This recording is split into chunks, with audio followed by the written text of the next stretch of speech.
Another oscillator that traders can use to determine momentum and energy in the forex markets is the relative vigor index, which is the RVI. The RVI assumes that in an uptrend, you will have prices that will close higher. Each candle gets formed, and as a general rule, you may have a couple that drop, but all in all,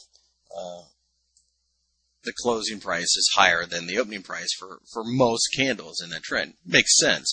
That's exactly what makes an uptrend. And of course, vice versa for a downtrend.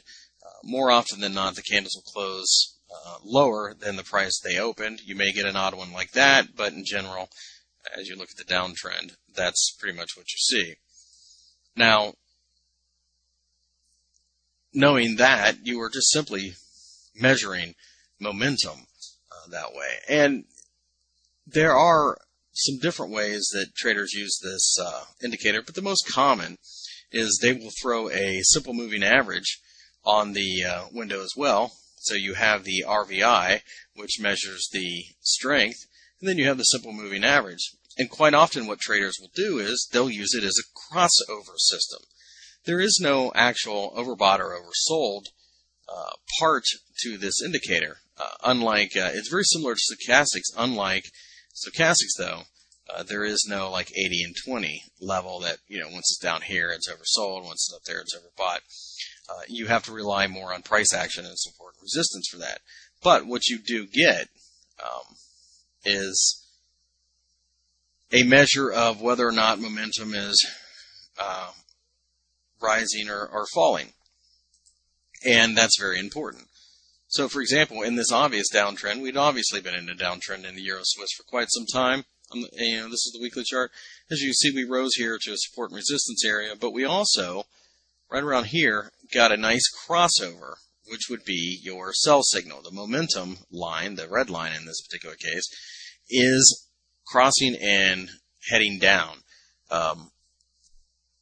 over the other line. So, as you can see, we break down below the line, and it was a pretty good sell signal. And down here at the bottom, we kind of start to base a little bit. You can see that we crossed over, and we did rise for a while.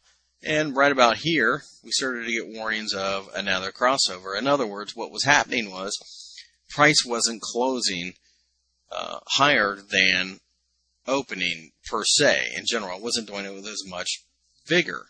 So we get a crossover here, and of course you see what's happened since then. So the RVI is a very useful indicator. It is something that you will put in a system. Probably wouldn't use it by itself. You should at least be aware of support and resistance. But that's true with all oscillating type indicators as well. That you have to know where the buyers and sellers are in the market, the support and resistance, in order to use them accurately. But if you do, you know that that these things can be a confirmation. For example, a perfect spot like right here. This was a bounce back up to a support and resistance level. We got a crossover. It was an excellent signal. So using it in the context of other systems, RVI can be very, very useful.